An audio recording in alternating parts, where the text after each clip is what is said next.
At our New Year's Eve party, my brother stood up and said, "These are my brother's kids. No medals, no talent, just like their mom." Then he pointed to his own son. "Now that's what success looks like." Everyone laughed. I smiled, raised my glass. "Cheers. This is the last time any of you will see us." Then I took my children and left. An hour later, my brother texted, "You're still covering my son's college, right?" I read it, and then My name's Max. I'm 36, married to Lena, and I own a small but loud auto repair shop 2 blocks off the highway. Grease under my nails most days. Phone full of parts invoices and customer texts. In my family, I'm the reliable one. The guy who shows up with jumper cables and pays the tab when everyone suddenly forgets their wallets. I'm the older brother. Nick is the younger. He's the charmer. The kind of guy who can borrow a car and return it with less gas and more stories. Growing up, he got away with everything because he made everyone laugh. He still does. New Year's Eve, we were at my parents' place. Big pot of borscht on the stove, cheap sparklers stuck in a cake, TV counting down in the corner. My kids, Ben, 9, and Talia, 7, were in paper crowns, chasing the dog.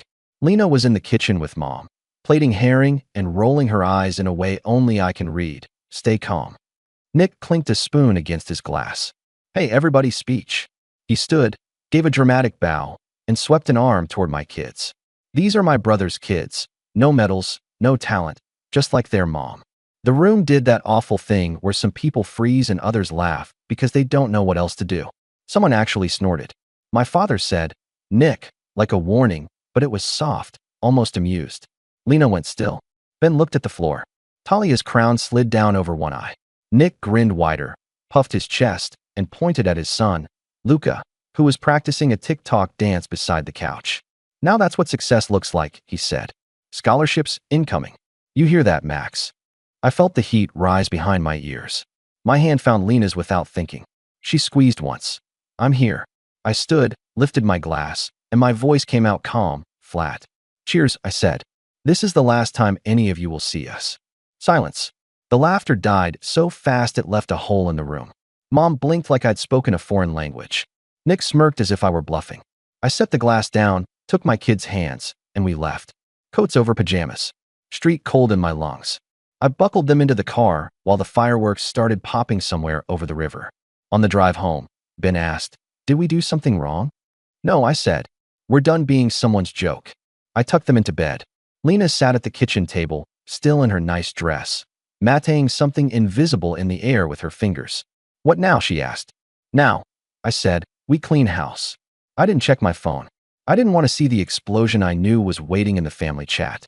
I just stood in the dark kitchen, smelling motor oil on my jacket, listening for fireworks or sirens or anything that wasn't my own pulse. The dog flopped against my foot. midnight. The neighborhood went quiet. I finally flipped my phone over.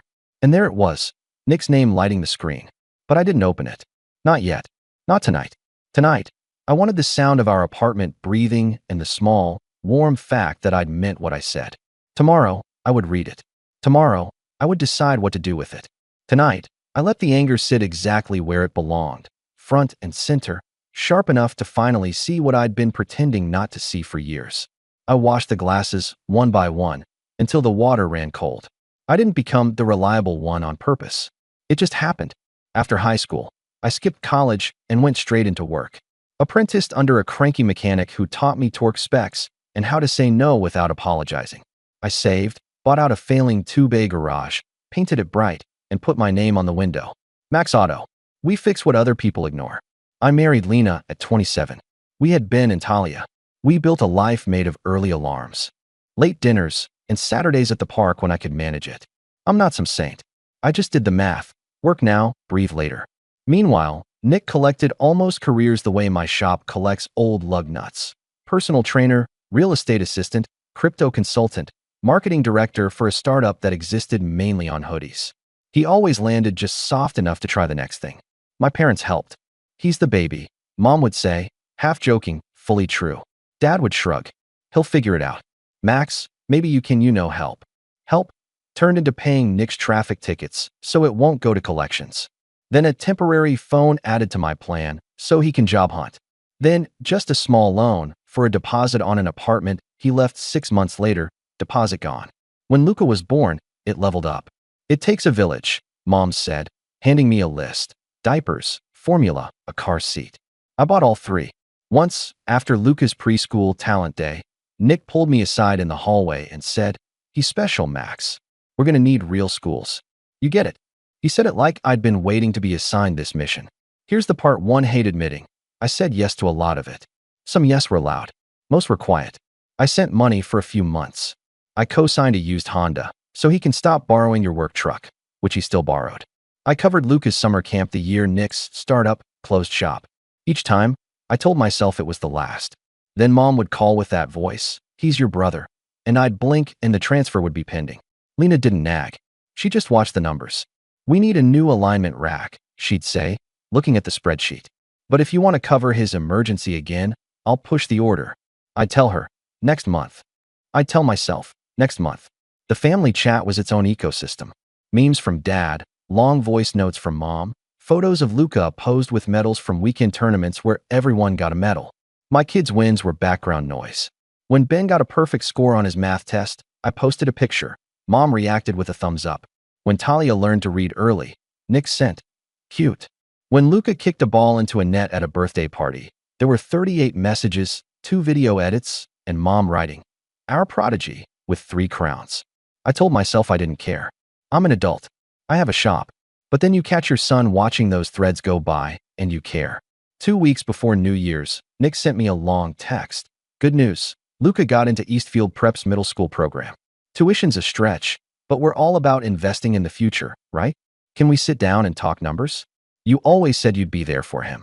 I reread, "You always said," and felt that old tug behind my ribs. Years ago, at a christening, half asleep and full of champagne, I told Mom, "Of course I'll help with Luca." I'd meant buying onesies. They heard tuition. I didn't answer right away. At the shop, I replaced a timing belt with my phone face down and my jaw tight. Lena appeared in the bay doorway, hair in a bun, clipboard in hand. "Your brother called here," she said. "He said you're ghosting him." "I'm busy." "Max, he asked if he should have the school send the invoice straight to the business account." I laughed. It came out like metal on metal. "The business account is for keeping the lights on." "Then tell him," she said gently. "Before New Year's. Before there's an audience." I tried. Twice I dialed. Twice I hung up. I knew exactly how it would go. He'd joke. I'd hedge. Mom would hop on speaker and make it a referendum on my soul. So I saved it. I'd say it after the holiday dinner, when people are sleepy and less cruel. And then the holiday dinner happened. And Nick opened his mouth and tossed my kids into the fire. And the audience laughed. And I told them it was the last time. The next morning, I finally opened his message from after midnight. Timestamp 12:41 a.m. "You're still covering my son's college, right?" College. Not middle school. Not maybe someday. College. Like the bill had already been slid across the table to me, and I was deciding which pen to use. There was more. A text from Mom. "You embarrassed us. You know your brother jokes. You should apologize to the family chat. Also, we need to talk about Luca's education plan. It's not fair to start and then pull support." Start what? I thought. Pull what? In their heads, I'd signed a decades-long contract. In their heads, my kids were a punchline and Luca was a project funded by me. I put the phone down and grabbed a fresh roll of shop towels. I needed friction. I needed to scrub something. That afternoon, Dad called. "Your mother is upset," he said. "Just smooth it over, okay?" Nick didn't mean it. Dad, he meant it enough to say it in front of my kids. A pause. "Well, you know how he is." "I do," I said, and felt something click into place. "And I'm done pretending." Pretending what? That he's my responsibility. Dad exhaled like I'd confessed to a crime. "Max family." I looked at my hands. Oil black in the creases. Exactly. If I'd handled it the old way, I would have called Nick and argued in circles until he wore me down. If I'd handled it the angry way, I would have shown up at my parents' door and yelled. Instead, I did something I learned under that cranky mechanic. Write it up like a work order. Diagnose. Document. Decide. I opened a new note and titled it Family Billing, because if they were going to keep treating me like a bank, I'd start acting like one. I listed everything I could remember, year by year. Tickets, deposits, temporary phone lines, summer camps, the Honda cosign that became a refinance when he missed payments. I dug through emails and screenshots. Lena pulled statements. We stayed up until 1 a.m., side by side at the kitchen table, adding line items.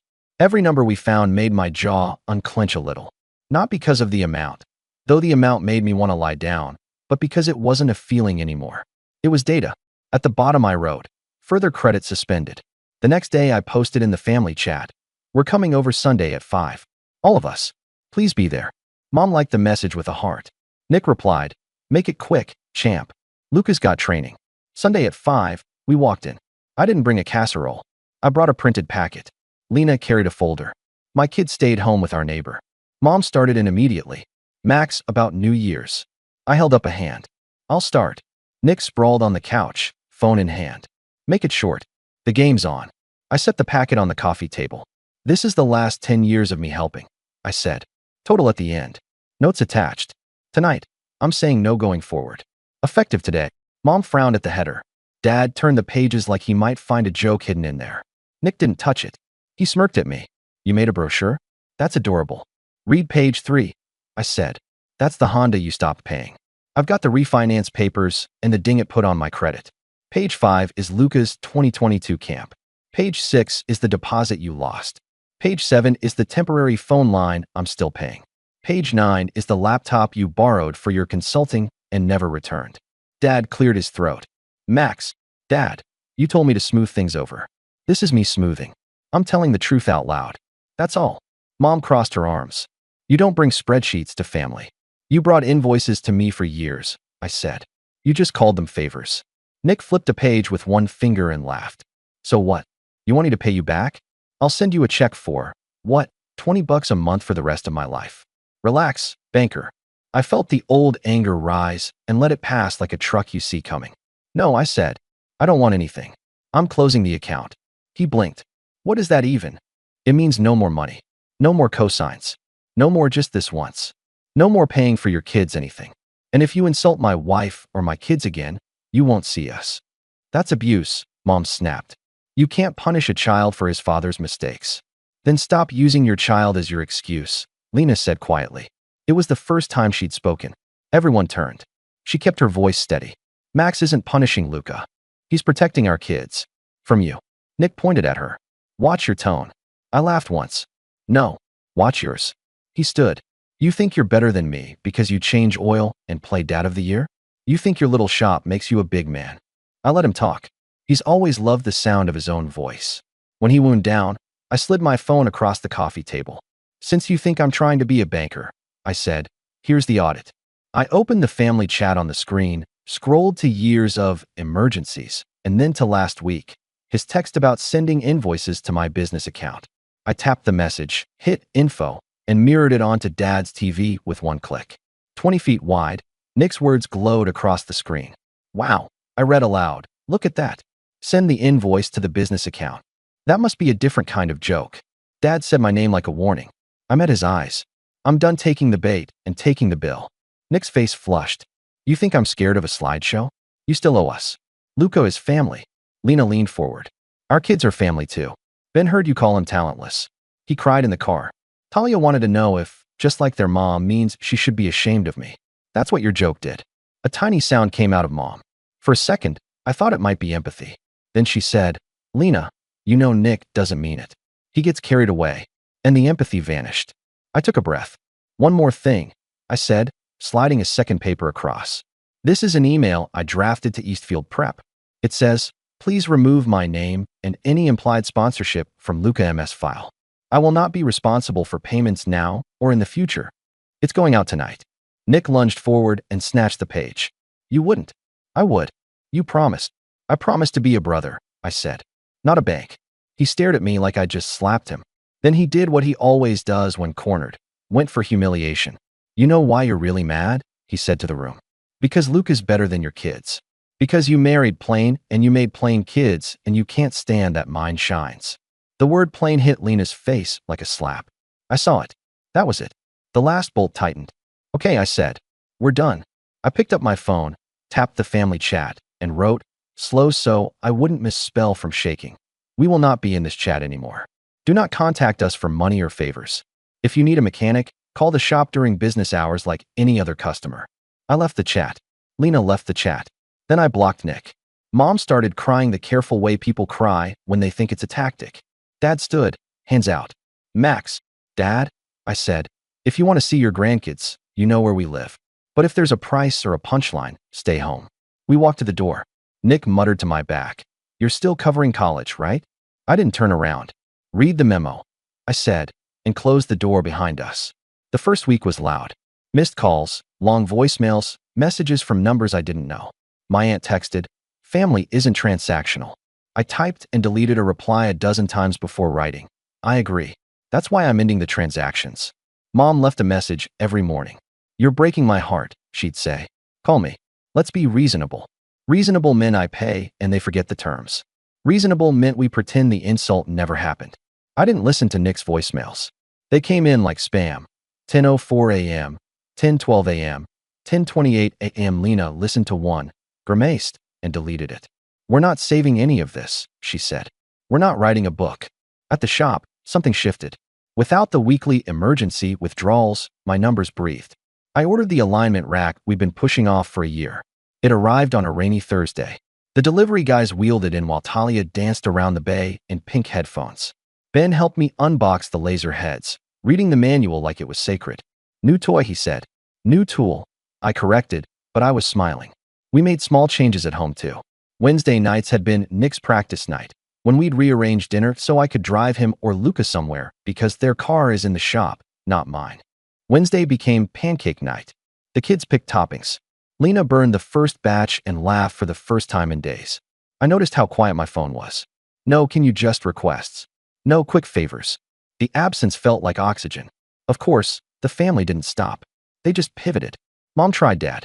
Dad tried guilt. "I never asked my parents for anything," he said on the phone. "But your mother." "Dad," I said, "you can see the kids this Saturday. Come by. Bring bagels." No speeches. He came. He brought bagels.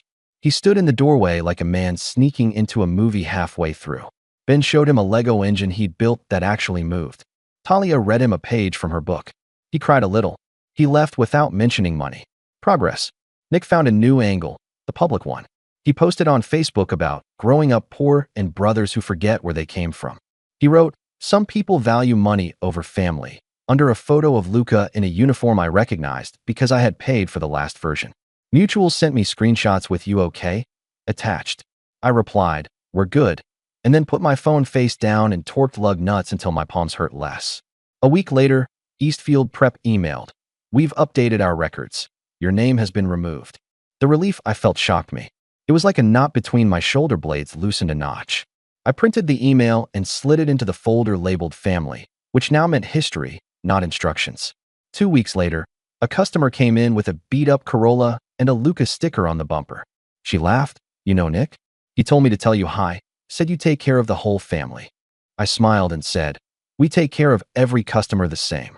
Then I gave her a fair price and did the work and sent her on her way. The real test came month 3, Luca's birthday. In the past, I'd have been asked to sponsor the team party. This time, silence. Then, the day of, a text from an unknown number. A photo of Luca with a sheet cake and plastic forks, candles burned down to stubs. The message said, "Wish you were here, Uncle Max." That one got past my armor. Kid didn't ask to be born into this. I showed Lena. She nodded, eyes soft. "Send him a gift," she said. "Not to Nick. To Luca. Something he can use. No money. No note. Just his name on the box." We sent a set of really good practice cones and a hand pump with needles and a small card that said, "Happy birthday, Luca.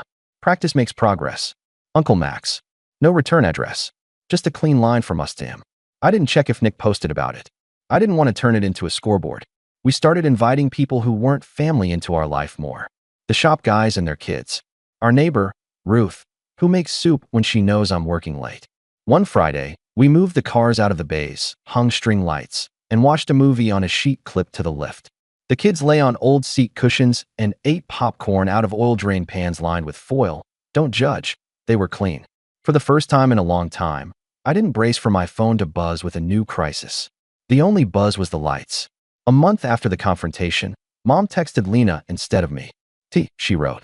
Lena said yes. They sat in a cafe for an hour. When she came home, Lena hung up her coat and said, "Your mother misses you and will never admit it." What did she say? That she doesn't understand why you're being so extreme. Lena looked at me. I told her the line wasn't you leaving the chat. The line was Nick pointing at our kids and calling them nothing. I waited. She said, well, he didn't mean it. I said he did. Then I said we're open to relationships that don't cost our kids their dignity. And she stirred her tea for a long time. 2 months in, I looked at the shop bank account and felt something like hope. We were ahead, not by much, but ahead. I ordered new uniforms with everyone's names stitched on the chest. I got mine too. Max. It felt silly, then good. Ben started coming in on Saturdays for the morning rush. He learned to check tire pressures and reset TPMS lights. Talia sat at the little desk by the window and made invoices with crayons for imaginary customers named Princess Sparkplug and Sir Muffler. She spelled Muffler wrong every time and laughed like it was the best joke. On a quiet Tuesday, I saw a number I recognized, one I hadn't blocked, my grandmother's cousin Zoya. She's 90 if she's a day and sees everything. I heard, she said. You made a scene. I made a boundary, I said. Good, she said, and hung up. Not everything was warm. There were days I wanted to drive to Nick's place and shake him until the old brother I once had fell out of his pockets. There were nights Lena and I lay awake, staring at the ceiling, wondering if we'd done right by Luca. But the feeling that used to live in my chest, the tight, sour mix of resentment and guilt, was fading. It was being replaced by something boring and strong, routine. Work, dinner, homework, sleep, repeat. It felt like healing because it was. Then, spring. A Saturday tournament at the park near my shop. We took the kids and the dog. Luca's team was there. We stood far enough away to be polite and invisible. At halftime, Luca jogged to the sideline, glanced around, and spotted us. He broke into a grin and did a small wave he probably thought no one else would see. I lifted my hand too. That was it. No conversation. No promises. Just a quiet hello that didn't cost me anything I couldn't afford. When his team won, the parents crowded around with phones and banners. Nick hoisted Luca up like a trophy. For a second, Luca looked like a kid again, not a project. He caught my eye. I tapped my chest twice. Good job. We walked home. Talia skipped. Ben narrated the winning play like a tiny sports commentator.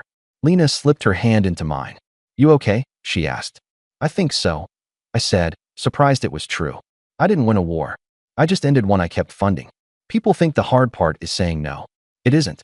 The hard part is not saying yes afterward, when the guilt shows up wearing your mother's voice. The hard part is sitting in your kitchen at midnight with your phone face down and choosing quiet over drama. The hard part is looking your kid in the eyes and promising that your family won't be a place where they are the punchline. Here's what I know now. A boundary is not revenge.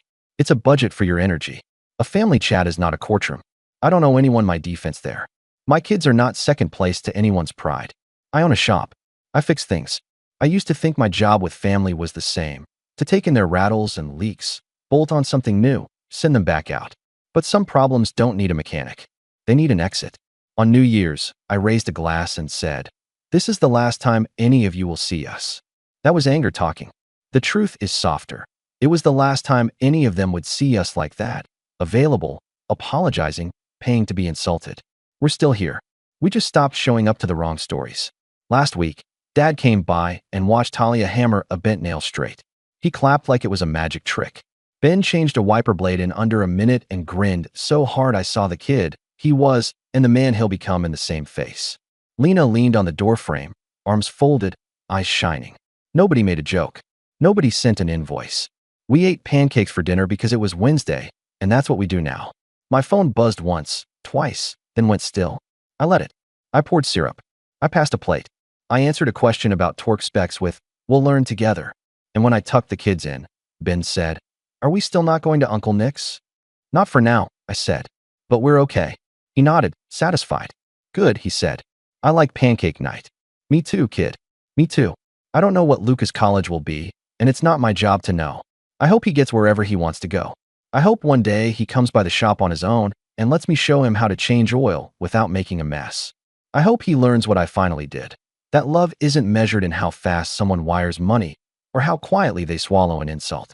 It's measured in the steady, unglamorous work of showing up for the people you chose and the people who chose you back. That's my boundary. That's my moral. I'm not a bank. I'm a dad with a lift, a wife with a spine, and 2 kids who are not plain, they're mine. And that is enough.